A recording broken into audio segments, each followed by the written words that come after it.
Good afternoon again. My name is Donna Capone. I am the president of the WICT chapter in New England. It's my pleasure to continue our session, our annual session at NECTA.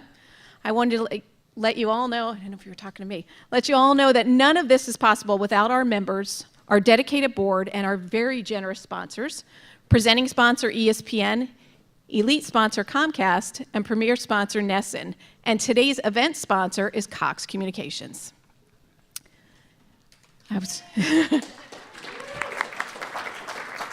Just wait until Maria's all mic'd up there. So it's absolutely my honor to introduce Maria Brennan. She is the CEO and president of WICT National/Global now. Under her guidance, WICT, which is a 10,000 member organization, has grown its membership, its sponsorship, and also its program participation. So it's my pleasure to have Maria introduce our panel. Maria? Hi, everybody. Thanks for having us, and thanks for being here. Give yourselves a round of applause for getting back from this beautiful day and this gorgeous climate. I want to thank Donna Capone. She's an amazing board chair at WICT. She's the president of the board and also the immediate past chair. Where is Laura? I know Laura Osmus is here. Let's give them stand up and give Laura. You guys give them a round of applause. You know, they're joined by a small army of women and men who just do such a tremendous job in the New England chapter. So thanks for inviting us to be here. You know, they invited me, and I get by with a little help from my friends, me and the Beatles. So I'm happy to have my friend and colleague from WICT, Greg, join us today, and he's going to introduce our two other panelists. But first, I'm going to make a quick plug and remind everybody that when you're not at NECTA, right around the corner is WICT's Leadership Conference and Diversity Week, so mark your calendars. October 13th, 14th, 15th, we're going to have an amazing program. Comcast is the premier sponsor, and we're going to have a lot of tremendous speakers joining us. So it'll be like, you know, NECTA, we'll get to see you again. So with that, I'm going to turn it over to my friend Greg. Thank you, Maria. Thanks. And it's my pleasure to introduce our two panelists who are joining Maria and me on the stage today. To Maria's left is Gail McKinnon. Gail is the Executive Vice President of Government Affairs at the Motion Picture Association of America. She has a strong track record of developing and executing policy initiatives in a range of issues, including video reform, broadband, cybersecurity, tax, and privacy. She also has a long history of supporting women in the workplace, and she is a mentor, sponsor, and promoter. And she's a previous vice chair of WICT's Global Board. So welcome, Gail McKinnon. Yay.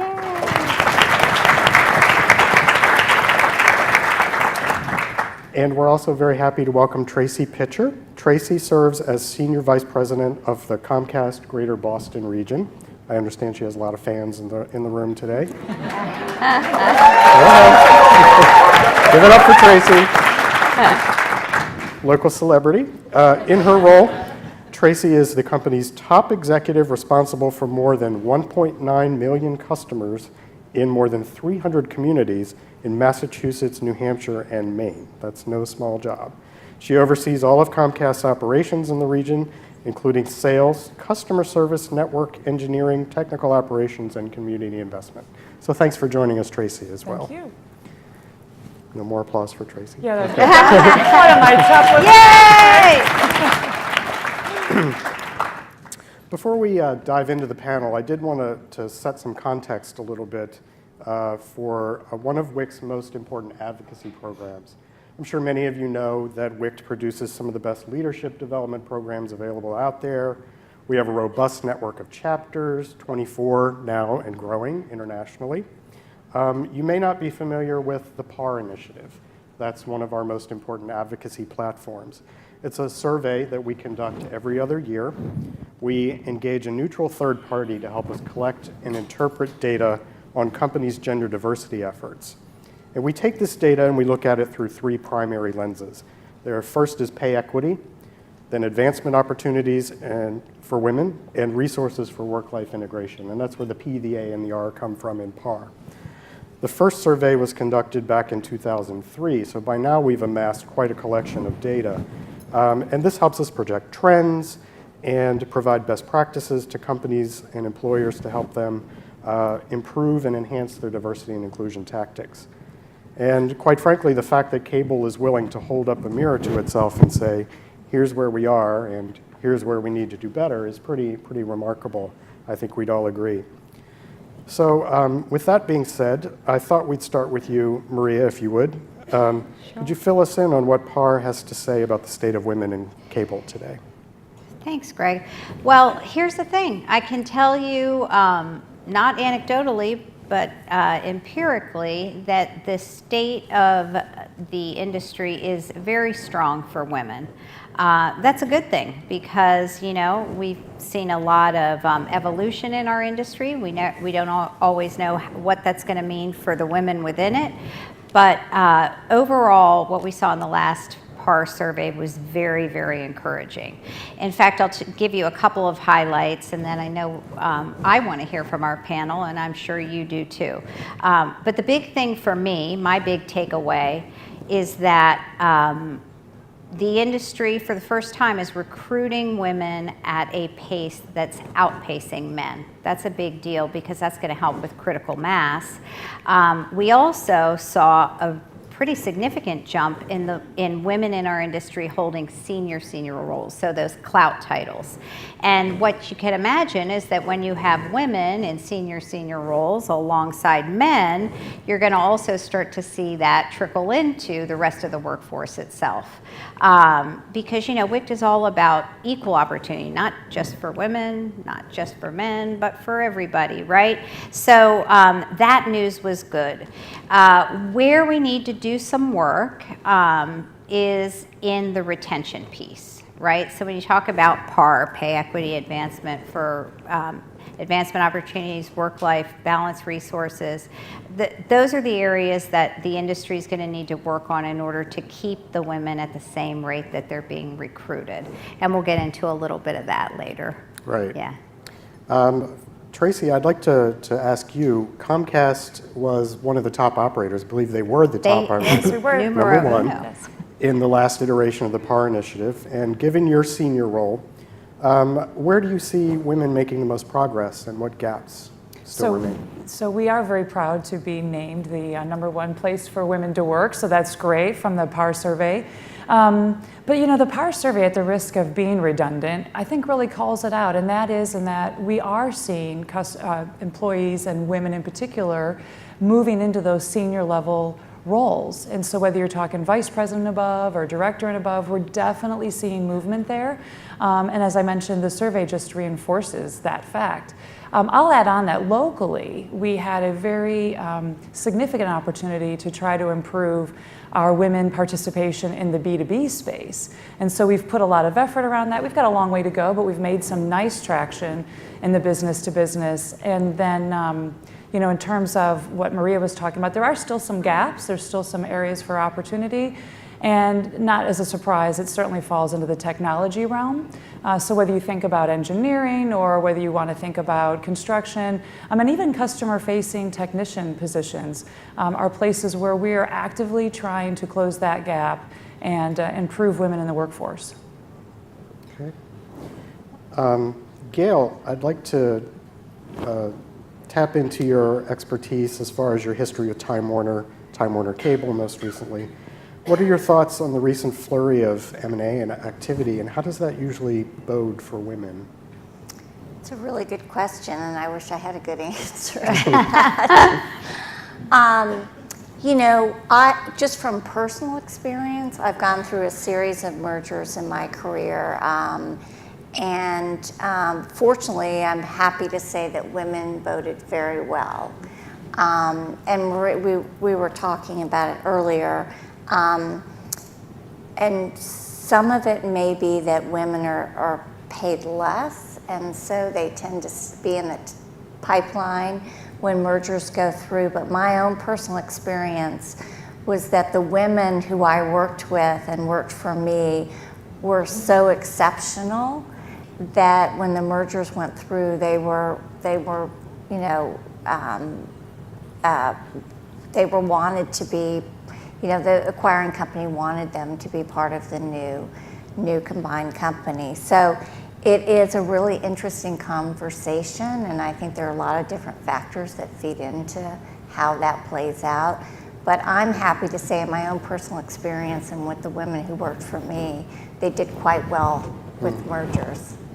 I think sort of looking at it from a bird's eye view in the WICT prism, I would agree with that. I think, and it stands true for men as well. I think when there is a lot of anxiety because someone's being acquired or they're doing the acquiring, what I've observed is similar. The people who kind of let it ride, see what it means, either take the opportunities that are before them, they're not risk adverse or change adverse, tend to bode very well. And some women, not surprisingly, use it as an opportunity to say, I think I'm going to move on to another thing, or I think I'm going to move on to another organization. So I do think it depends kind of on the unique situation.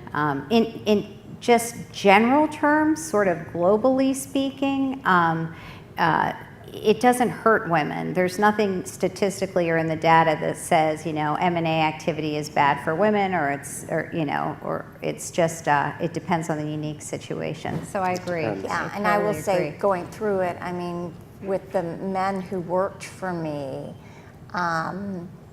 they were treated just the same way. I mean, it had to be, the assessment was from the skill set perspective. So yeah.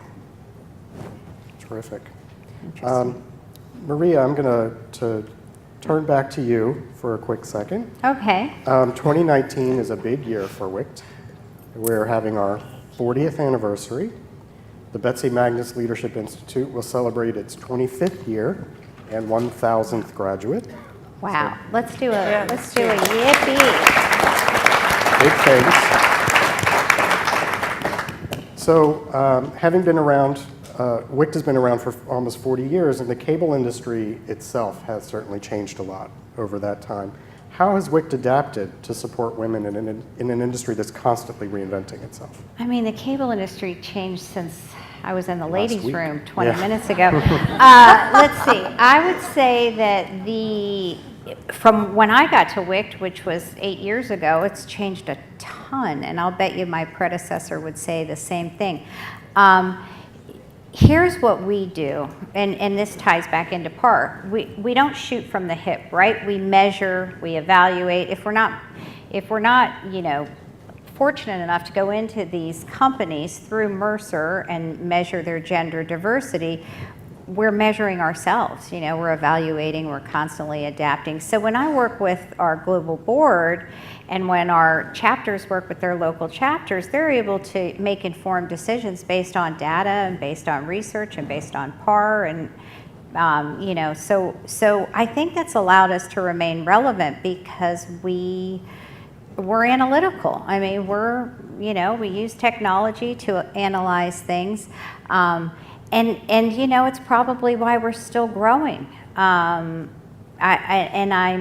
very fortunate and grateful to have leaders like a lot of the volunteers in this room and on the global board and in our 24 other chapters. We're launching in Amsterdam in September. Yay. Nice. I know. That'll make chapter number 24. And I think that's why, we use data to our advantage. And if we didn't have the dedication of the 10,000 plus members who are a part of WICT and the numerous stakeholders who sort of funnel out, we would never be where we are. So really, I should be applauding you.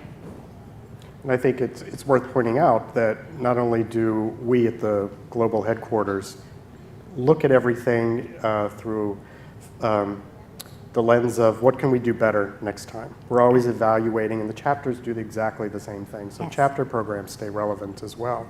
We always look back, let's do something different next time and tweak it a little bit so it's always kind of growing and changing. That's right. Yeah. I'm going to stick on with the chapter theme for a bit, Tracy. Previously, you were involved with the Philadelphia chapter when you were in the living in that area. Now you're in Boston and involved with the New England chapter. They host great programs like this throughout the year. From your perspective, what are the benefits of belonging to a group like WICT, and how has it helped your career? So first of all, we're lucky to have a great leader in Donna. She does a wonderful job really pulling together the organization. But when I think about a WICT membership, it's an example of you get out of it what you put into it. So it's not just enough to pay your dues, but you really owe it to yourself to take advantage. So when I think about the local chapter of WICT, there's really three elements. One, there are very clear mentorship programs. And mentorship programs benefit not only the mentee, but also the mentor. There's a continuous learning process that happens there. There's also a networking element. And the fact is that when you're networking through WICT, you get the opportunity to meet people in the industry, yes, but also people likely that are outside your company. You get an opportunity to see roles, meet people, maybe identify new sponsors. Candidly, doors may open for you as a result of that networking that may not otherwise be open. And then the third area is really around professional development. And what I love about the professional development side is that, yes, we have Tech It Out, and yes, we also have the Evening of Excellence, which creates an opportunity for people to be recognized for outstanding leadership skills and demonstrating the WIC touchstones. But we also have programs that involve panels or speakers.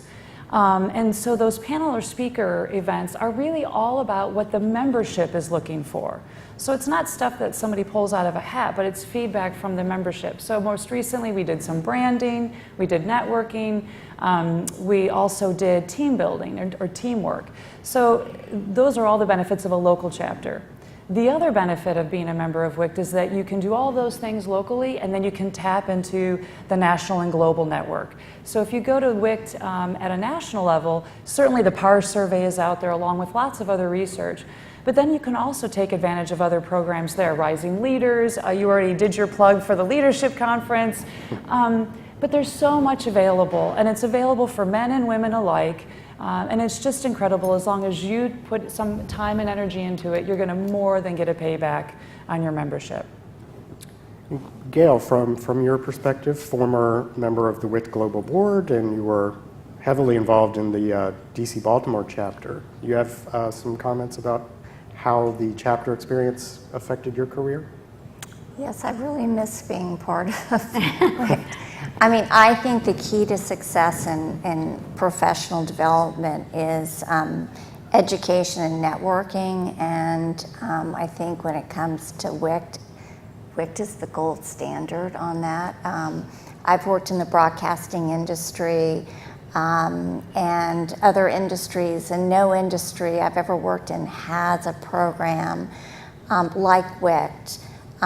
For the professional development of women. So for me, it was a real glide path in my career. I came into the industry later, so I couldn't avail myself of Betsy Magnus, but I had had the privilege of going to the Senior Executive Summit in Stanford for the last several years, and I will say it's an exceptional program, and kudos to Maria and her team for finding Stanford.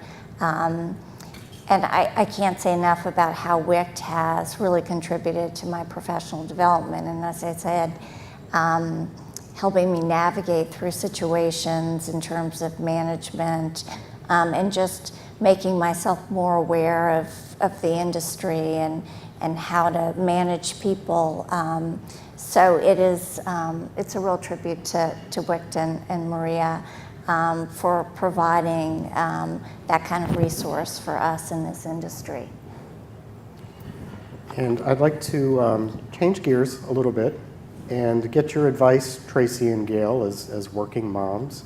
What advice would you give to other women about how to integrate work and life challenges? Who's going first? You. Okay. This is a topic I could talk about for a long time, so I'll try to be direct and crisp. First and foremost, I think that this whole concept of integrating your work and your personal life is one that you own. So let's start with, don't measure yourself by somebody else. So often we look around at other women and men and say, oh, he or she is coaching the soccer team, and they're members of the PTO, and they're on the homeowners association, and pretty soon you start feeling overwhelmed. So I'll start with, don't oversubscribe or overcommit yourself. And if you're one of those people that carries around what I like to call the guilt bucket, dump it out. Like just right now, like just dump it out. And what you really have to do is, if you're an individual, if you're a single individual, look at what happiness and life-work balance means to you. Or as a family, talk to your family. If you have a significant other, talk to a significant other. So start there.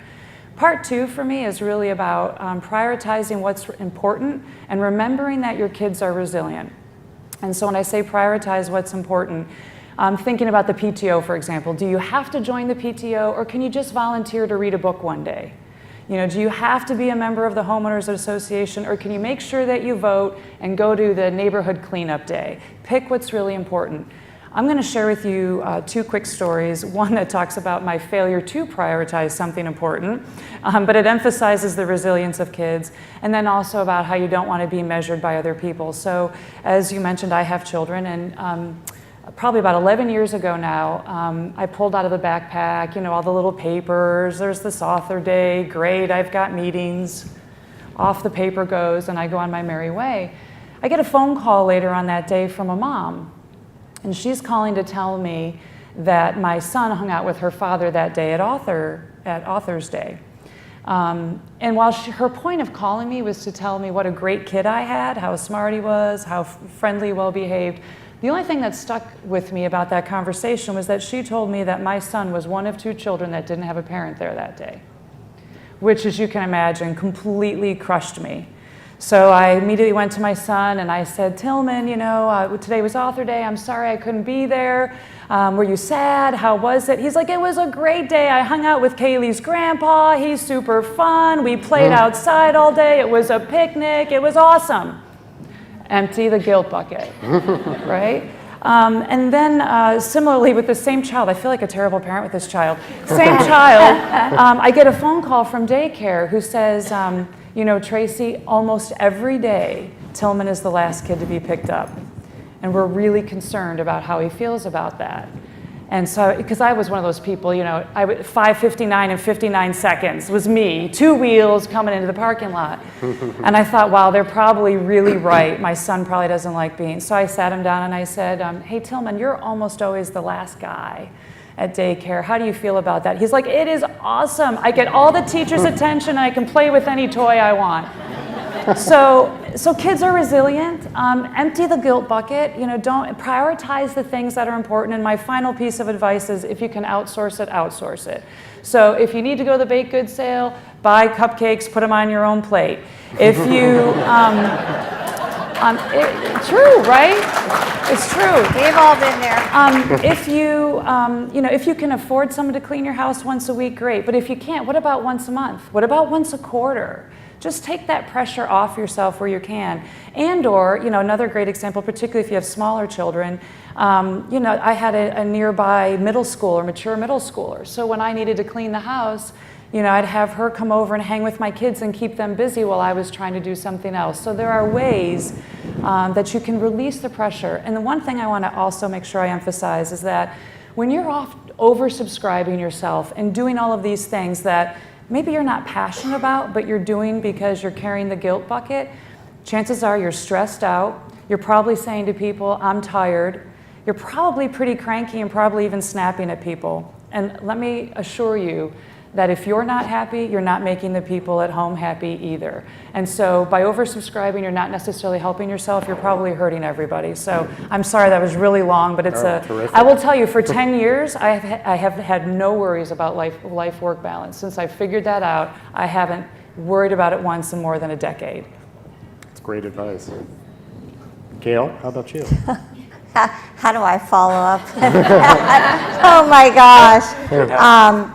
So just from my own personal experience, so I was going through a time where work was really challenging and my daughter was going through some serious health issues, and I was feeling really stressed. And I remember it was like 1 a.m. in the morning and I was like, Googled work-life balance, how do you achieve it? And this thing came up that said, would you rather have on your gravestone she never missed a meeting, or would you want it to be that she was a great mother? And I thought, you know what? That really put it into perspective for me. It's really hard. I mean, as a woman who manages people, I really feel like, it's quality of life, and my perspective with my team and women are, and men too, as long as you get the job done, you don't have to be at your desk every day. Feel free to go out and go to your daughter's, your son's soccer game. But, just as long as the work gets done, I don't care, where you are. So I think that, we really have to approach this in a flexible way. There are all sorts of things, in this age of, technology, people can telecommute. So I really feel like it's incumbent upon us as leaders and managers to make sure that the people who work for us have flexibility, so that their tombstone doesn't say he or she never missed a meeting, but that they've had time to balance out the needs of being with family and getting the job done. I'm going to come back over the top for just a moment, because what you just spoke about, I think, emphasized the individual nature of work-life balance.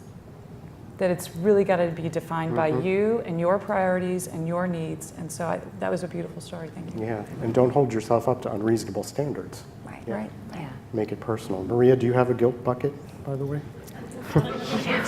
She's mastered it. I know her as a mother and Do a you want to know colleague. the truth? Now, I just wish I could get back all the sweat equity I put into worrying about my kids. Now I'm almost an empty nester. I've got a 23-year-old and 18-year-old. I think one size doesn't fit all. I can tell you, I have a sister who stayed home with her 5 kids. I have another sister who worked. I worked. All of our kids have the exact same wonderfulness and the exact same boo-boos and the exact same issues, so it's all going to be okay. But I like this idea of get out of work when you can to be there for things, to put it under Gail's umbrella. And when you can't, just know that you're really probably torturing yourself more than your kid is even affected, as Tracy put it. So yeah, it's all good. We're doing our best, and they know it. They can see it. Yeah. The other thing I want to bring up, because I have a lot of friends who don't have kids and they struggle with work-life integration because their parents are aging now, or they have a lot of outside interests. This isn't a mommy issue or a daddy issue. This is a life issue. Absolutely. And everything that you experience, whether it's, you're going to think I'm crazy, but I got a dog that's like my favorite of my 3 daughters. So I'm just telling you. I mean, these are things that affect your life, and they should all be treated, not like any one issue is more important. I have a parent who's aging, and now, she's going to become my baby, right? So we just do the best we can, and I can tell you, I know a lot of the companies you all work for, they're pretty darned amazing when it comes to putting a lot of resources into keeping good people happy. And if you work in a company like that, not only do I know you will appreciate it, but don't forget to tell the people that are putting in the resources and to do it, that it's appreciated. I know even at little tiny WICT, when people take the time to say thanks for policies that are family friendly, it means a lot to me as a CEO. That's actually a really good segue, because we're going to look at the factors that help companies recruit and retain women. We know through PAR that companies are actually very good about recruiting women. One area that could use improvement is retention. So what are some of the policies that you can share with the folks in the room? What company practices tend to improve women's retention? Well, it's going to be a lot of the things that we measure, right? Like pay equity and advancement opportunities. You got to see it to be it, right? If you work at an organization and you're the trailblazing woman and or the trailblazing woman of color, I guarantee you when people come into that workplace and they're a woman of color, they're going to be watching you. And so the kinds of things that allow your organization to look like those you're serving and those that you're trying to attract is always going to be a good thing. Some of the things I like seeing inside of workplaces now, and I know a lot of the PAR best companies are practicing these ideas, but I like paternity leave a lot. I like it a lot. I think it's anyone who's had a kid knows that this is not just a mommy thing, it's a daddy thing too. We're seeing a lot of companies with that. 60% of the companies that participated in the PAR survey have a written pay equity policy. That's a big deal. The other thing I'll tell you, so the kinds of things you would think, like flexible hours and anything that's going to enable you to provide a little bit of integration when it comes to home obligations and work obligations, it tends to have, those are things that tend to keep women around. We also know through Accenture and we know through McKinsey that when you invest in people, particularly women, there's a loyalty factor we know because we make a lot of the decisions in purchasing.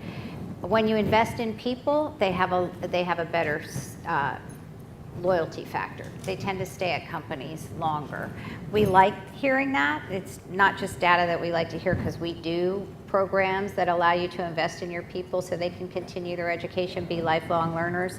We like that because we don't want women to ever be stagnant within the jobs that they're doing. We like them, we like partnering with our member companies, so there's a good cross-pollination of continuing education opportunities and B2B opportunities. And then I think the last thing I will say, and I apologize because I don't know the entire makeup of this room, but if you have a niece or a daughter or a friend who is looking to come into an industry, I have 2 kids who were in that demographic. Tell them to look at the diversity numbers in Silicon Valley and then look at the diversity numbers in the cable industry. I'll tell you one thing, I said this with conviction to my oldest daughter. If I were choosing, I would go where you can still blaze a trail, but you don't have to dig the dirt in order to make the road. Because we fare pretty darn well when you pit us up against a lot of national entities and industries, and we kick the heck out of Silicon Valley. So we're doing a lot of things right and well. But when I see all these innovations that we aren't doing, I like to challenge our member companies to do creative things that allow women to really look at their company and their organization as, I'm not leaving, you're going to retain me because I'm not going to find this anywhere else.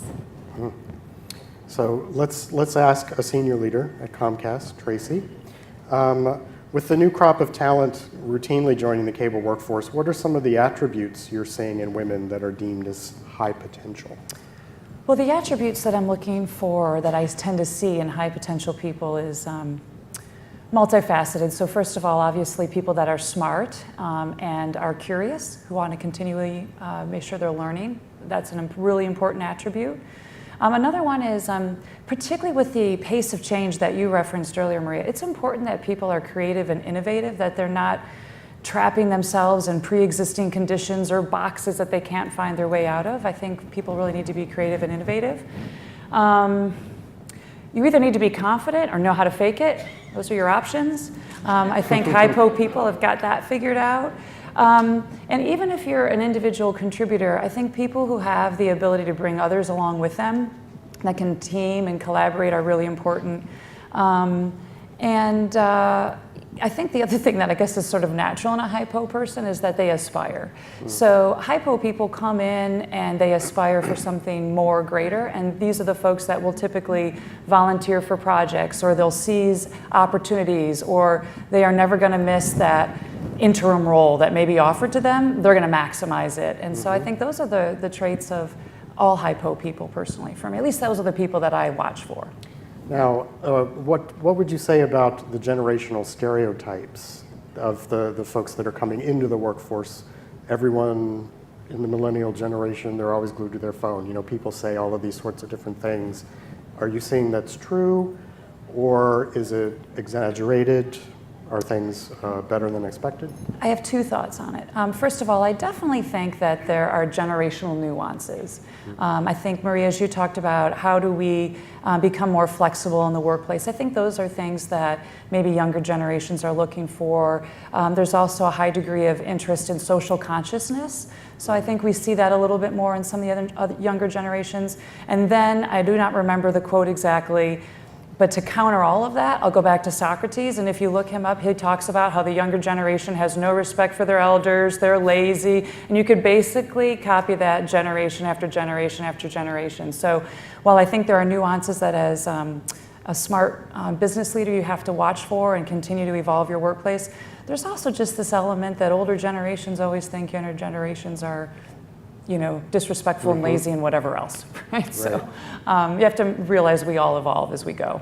Okay. So Gail and Maria, your daughters are kind of in this age group as well, in addition to Tracy's kids. What advice are you giving your daughters as they're looking to move into the workforce? I'm going to listen to what you say and then copy. Because I've met your daughters, they're lovely. I just say work hard and have a strong work ethic. It's all about just getting your foot in the door and proving yourself, and then the rest will take care of itself. So That's nice. Good. What was the question?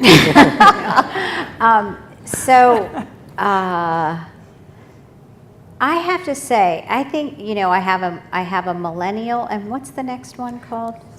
Centennial. Centennial. Okay, so I always thought it was a Z, I have but I guess both. it's That's Centennial. hard I have one of each. One's leaving for college and one finished college, which means she's back home, but she's moving out again. That's typical millennial, isn't it? So can tell you I see a little bit of a difference in them, and I do think millennials get a little bit of a bad rap. Some of it they deserve. I'm just going to be honest, but mostly I look at not just my daughter and her friends, but we hire millennials at WICT. There's some things that are different, but I have to say I'm really psyched about the future. We have worked so hard, and if you're not a mom or a dad, you're an aunt, you're a godmother, it doesn't matter. We've worked so hard to give that generation so much more than we got, right?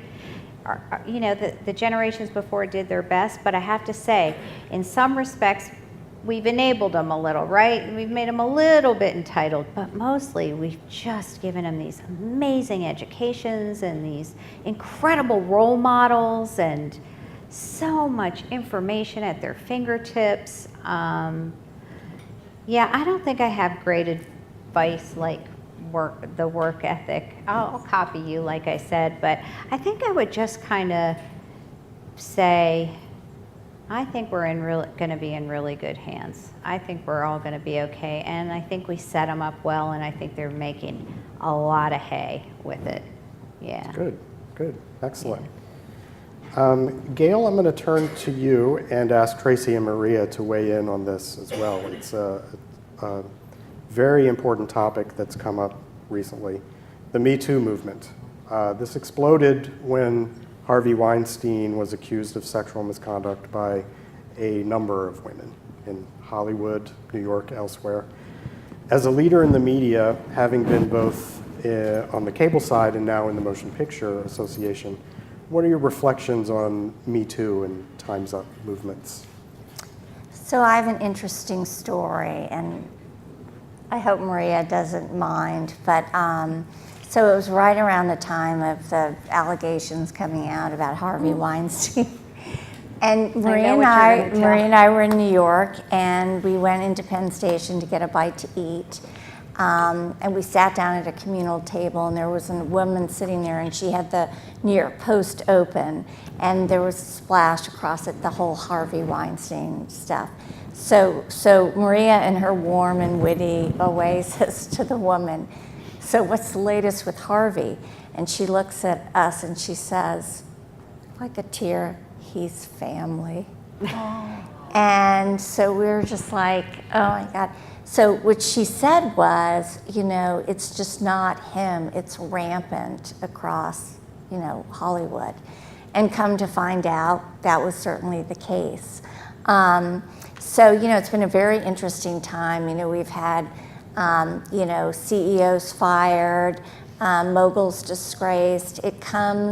It's just not about Hollywood, but it's across, all industries. And, I think there's been an uprising, and it started a national conversation that is really important. I think what we have to be mindful of is that it's an important conversation, but on the flip side, I do feel for men like my husband who say, what does this mean for me? Does this mean I can't tell a woman her outfit is nice or she looks nice? So it's a conversation we all need to be, involved in and mindful of. And one thing I think is really important is companies have a lot of programs for women about how to navigate through corporate and to, advance in your, career. And, WIC does tremendous things for women navigating through the workplace. But I think corporations should have programs in place for men, right? To teach men about how to deal with women in the workplace. And I think that would be a tremendous step forward. Again, we do so much in our companies for women and their advancement and all that, but I think we should be more mindful, and companies should step forward and have programs for men about how to navigate through, because there are a lot of wonderful women or men, that promote women, like this gentleman in the front row, who's a great advocate of women in the workplace, Mr. Cohen. But it's really important that we give men the resources that we've given to women in the workplace. Yeah, to educate them about, I think that's fair. I think it's a terrific point. We're starting to see that more and more too. I think it's a great thing to bring up. Men sometimes also need better tools to confront other men in certain situations. That's right. Like, oh, this is not something you should be saying. Right. Locker room talk, so on, is not acceptable. So sometimes we need to be educated about the best ways to counter some of what we see among other men, even when women are present. So that's a great point. Tracy, what's your point of view? Well, that was all, I think, really profound conversation, so I'm not sure I have much to add. I guess what I'll just add to it is I'll go a slightly different direction and say I think that what this movement did is it sort of emphasized the importance of having the courage of speaking up and speaking out, regardless of whether you're men or women, about important issues, and understanding that you can have a real impact, an impact in awareness, an impact in accountability, and potentially an impact in healing as well. So that's sort of how I see the sort of relationship. Maria, anything to add? Well, I mean, I think that it was inevitable because these are sort of the things we've been talking about. WIC is turning 40, and it's been happening a long time before that too. I really appreciate it. I appreciate it because, to your point, Gail, I don't think. I mean, some people just come from horrible, mean places, but a lot of times, what is happening, not inside of the sexual assault side, but inside of the harassment side and other facets, is there is either just a complete blindness to the whole thing, or there's just a complete lack of education, right? And a lack of understanding, or a lack of empathy. And a lot of times I'm asked, especially since the Me Too and Time's Up movement, similar to what you were saying about your husband, does that mean I can't tell a woman I don't like her shoes? And of course not. But here's what I say, it's really not scientific. First of all, I encourage companies, as we pour resources into D&I and technology and all these other things, to really open up the dialogue so that it is inclusive of men, because there is a general lack of understanding of the lines, right? But the other thing I tell people is use this as your litmus test, men and women. If you wouldn't want someone saying it to your daughter or your niece or your son or your nephew or your wife, then you probably shouldn't be saying it, you know? And it kind of boils down to that. So that's what's your placeholder until you're really, this is being added inside the training culture. I know some of you already do it. You have robust programs. I'm glad the dialogue is out there. I'm glad we're teaching a speak up culture. I'm glad we're teaching that ramifications and whistleblower policies apply in this situation as well, not just in fiscal ones. And I think it's good. I think we're getting ready. I look forward to when we move past the hashtags and into just the new normal. Great point. So, Maria, we're going to stick with you. We opened today's conversation talking about PAR. There's been great progress for women in the industry, senior levels, doing well, things like that. But there may be some cracks in the foundation. What are your thoughts, and what keeps you up at night about women in the cable industry? Well, not a lot keeps me up at night. It's like 9:30.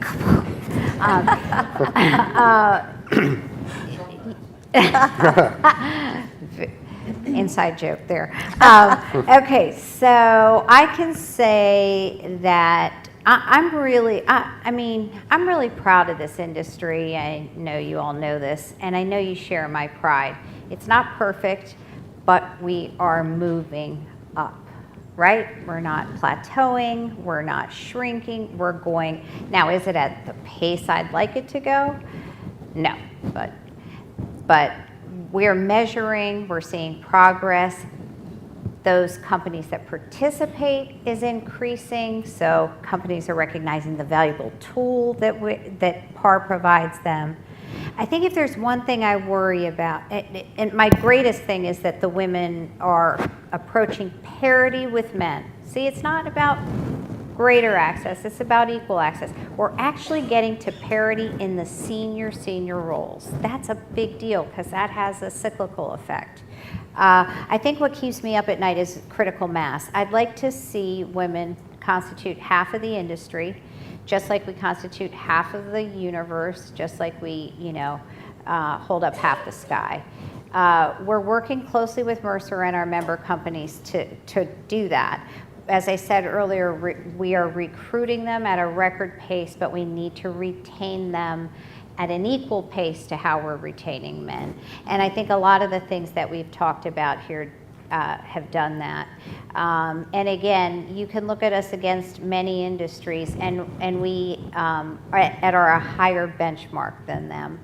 I want us to be the gold standard for every industry. And I think with the dedication of, if this is a microcosm of what we can accomplish just in this room, then I feel pretty darn good about what the future holds.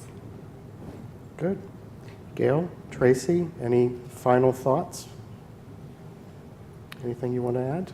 No. I think we should end it on Maria's Positive note. I think we should thank Greg Hickman, the Yes. best moderator Thank you, Greg. in the land. Thank you.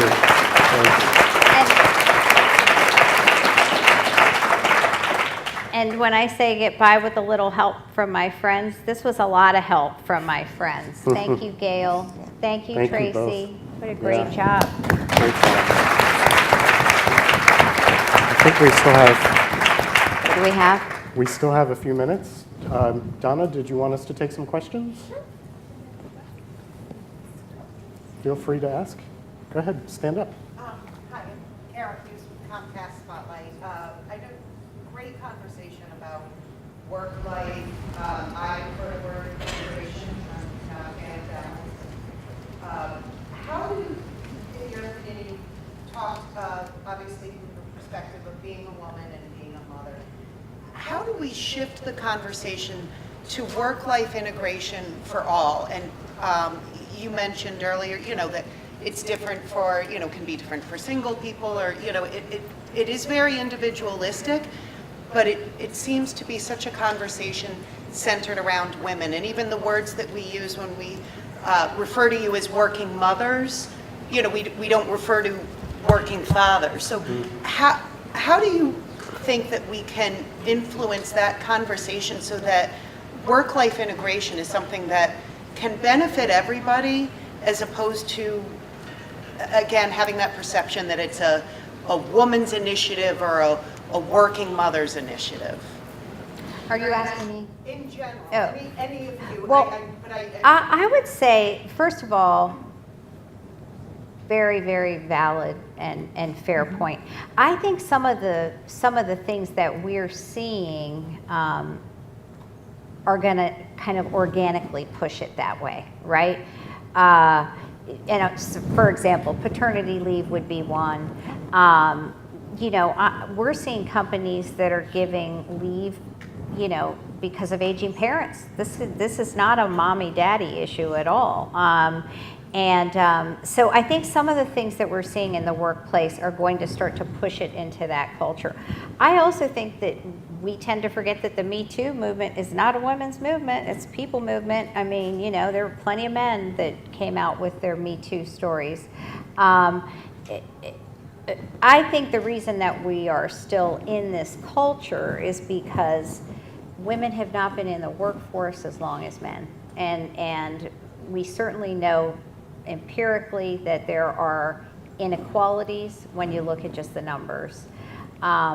As we start to see those things even out, I believe it's going to start to continue to even out. But it does start with the companies making policies that are people-friendly versus just women, just men, just, single people or married people.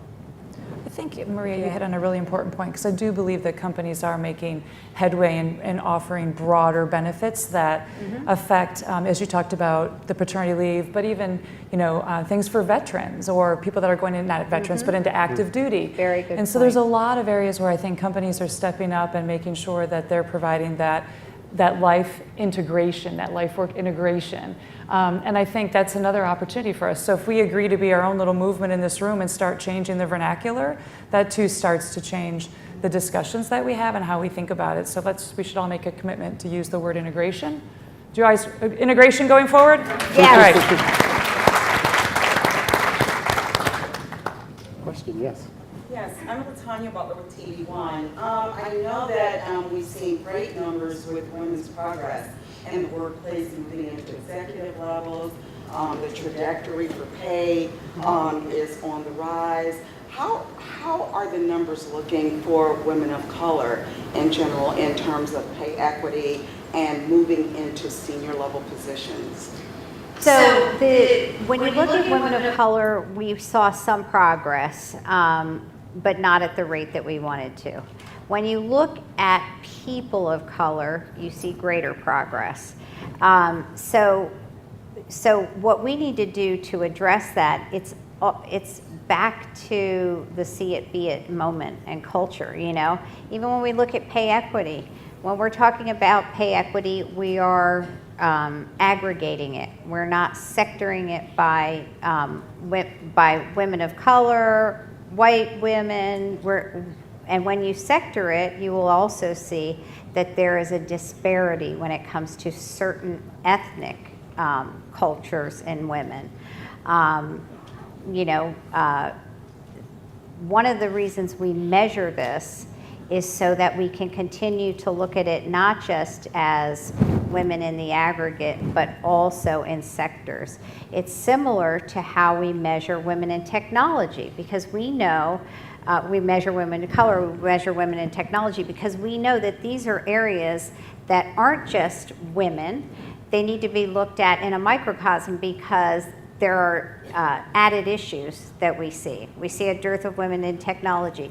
When we see women don't have pay equity, we know it's lower when you look at African American women. We know it's slightly higher when you look at Asian American women. So these are all averages, right? Here's what I can tell you is that everything we do at WICT needs to be for everybody that we serve. What I like that I'm seeing inside of WICT is that we are starting to peel off into some special interests. Because even though you may face issues with the woman next to you, you're going to have unique issues as a woman of color. So some of the things we're doing is maturing into that kind of an organization and partnering with organizations that can speak our truth. We're partnering with the Anita Borg Institute. That's a technology group, and Girls Who Code, that's a technology group. We're working closely with NAMIC, and we're working closely with CATES, because a lot of times they have programs that can complement what we're doing for people of color. You know, we've just begun. Just begun. Been doing it for about 5 years, 6 years, but we want to continue to really shape those special interests now that we have enough critical mass that we can actually split into organizations and groups that can, you know, be the rising tide that raises all of these boats. And I think it's one of the reasons why some of these programs have become so popular. And if you're ever wondering what we're doing, we have a great learning library at WICT. You can go online and watch it anytime. One of the most downloaded one is the one we did for women of color at the leadership conference, and another big one we did was a Tech It Out one for women in technology. So thank you for the question. Yes, thank you. I think that's about the end of our time. So thank you to the WIC New England chapter Thank you, everybody. for having us.